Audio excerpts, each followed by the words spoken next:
मुस्कुराए, उसको अच्छा लगा। जिज्ञासा हो तो ऐसी हो। अच्छा प्रश्न।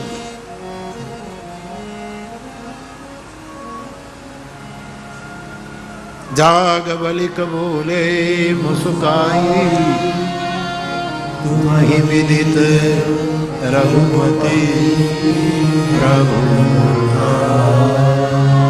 महाराज आपने राम के बारे में पूछा और ये भी बता दिया कि दशरथ के पुत्र वगैरह वगैरह, तो राम की प्रभुताई के बारे में आप जानते हैं, राम का प्रभाव क्या है वो आप जानते हैं, लेकिन आप मुझे पूछ रहे हैं तो मैं प्रभाव के बारे में कुछ नहीं कहूंगा, क्योंकि प्रभाव ऑलरेडी आप जानते हैं। तो वही विदित रघुपति प्रभु। भरद्वाज जी चिंता में पड़ गई कि तो मुझे क्या बताएंगे। मैं तो यही जानना चाहता हूं कि अयोध्या के राम की प्रभुता कि वो राम। और कहते हैं कि आप जानते हैं, याज्ञवल्क्य जी कहते हैं राम के प्रभाव के आप जानकार हैं। मैं अब आपको राम के स्वभाव के बारे में बताऊंगा। प्रभाव से स्वभाव की महिमा ज्यादा है। राम का स्वभाव,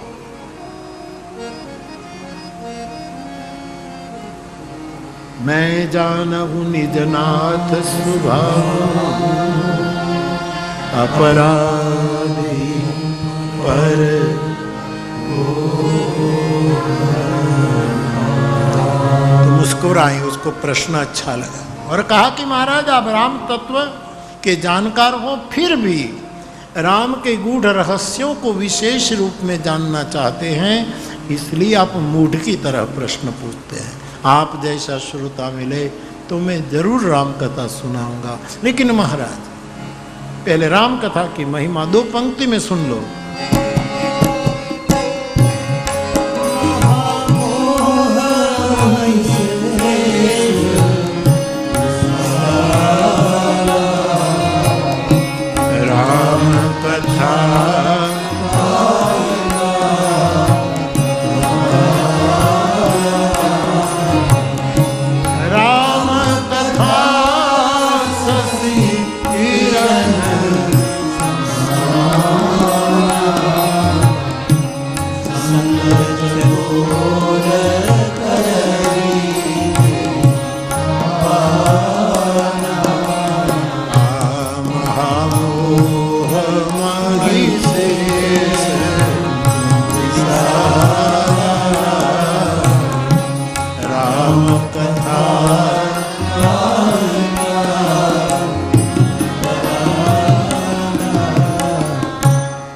महिषासुर राक्षस को जैसे मां काली ने मिटाया,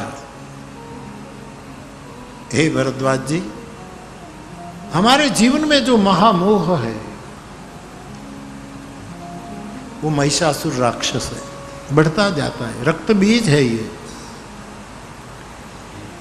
उसको कालिका ने मारा तो हमारे महामोह रूपी महिषासुर को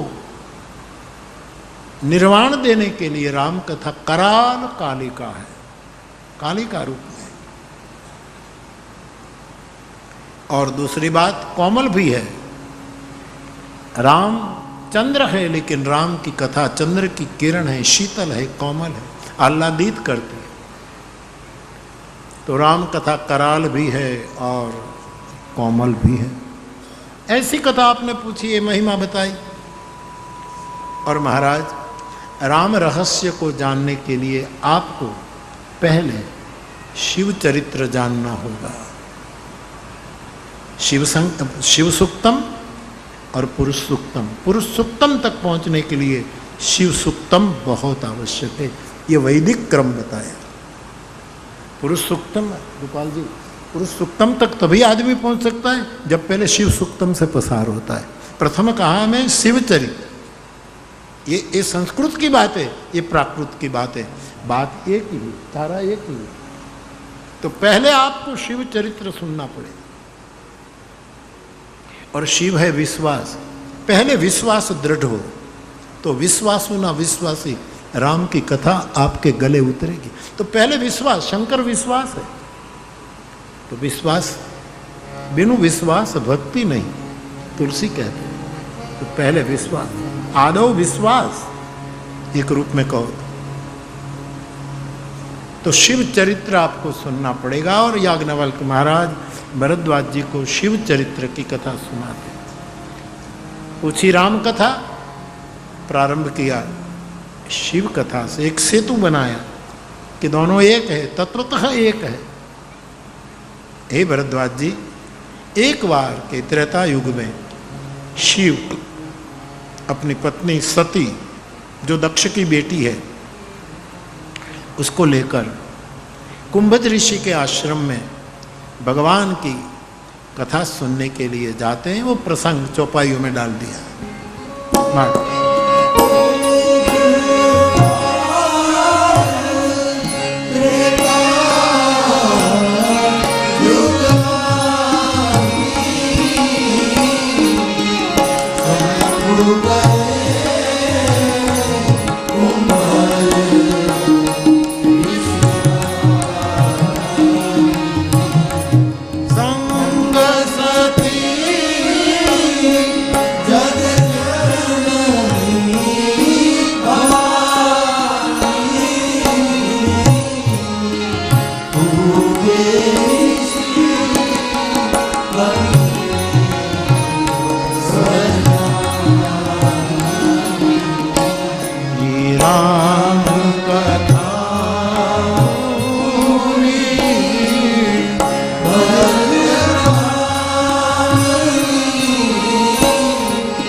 कथा का आरंभ किया याज्ञवल्क्य जी ने कि हे भरद्वाज जी, एक बार के त्रेता युग में चतुर्युगी चलती रहती है, बारी बारी से काल चक्र घूमता रहता है, युग चक्र।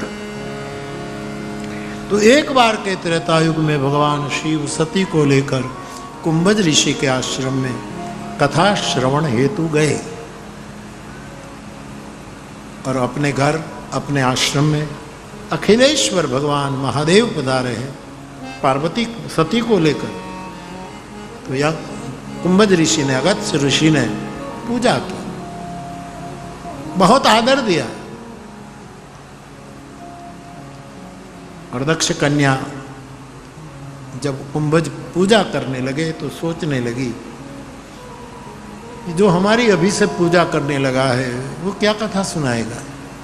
हम श्रोता बनकर आए हैं तो वक्ता आप हैं, तो आपकी पूजा हम करें, लेकिन आप कितने घबराए हुए हैं, हमारी पूजा करने लगे।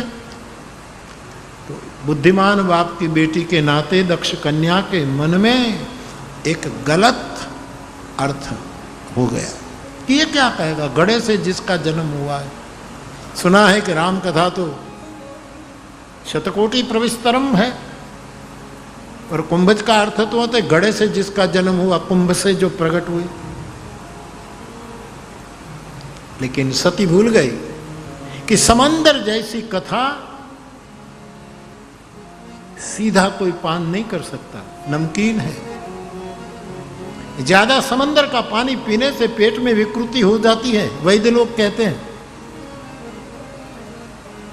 लेकिन इस समंदर के पानी से भाप बने, बादल वर्षा करें, और आंगन में एक घड़ा रखा हो, इस घड़े में नलिये से धारा पड़े और घड़ा भर जाए, वो कुंभ का जल ही पिया जाता है।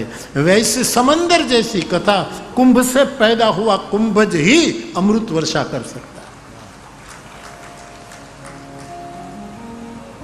कथा कौन कहता है वो मत देखो, वो भी ठीक है, थोड़ा देखना पड़ता है। कौन कहता है ज्यादातर न देखो, ये क्या कहता है। बहुत कुछ चलता है कि कथा कौन कह सकते हैं, कौन क्या कहते हैं। एक समय हमें शुरुआत में हम कथा कहते थे, 2-5 कथा की थी, उसके बाद मुझे भी ऐसे अच्छे मधुर अनुभव हुए, मीठे अनुभव हुए। कोई कड़वे अनुभव तो हुए ही नहीं, कड़वे प्रवचन सुने हैं, कड़वे अनुभव तो नहीं हुए। मेरा अनुभव है कि हम जब राम कथा शुरुआत में 65, 66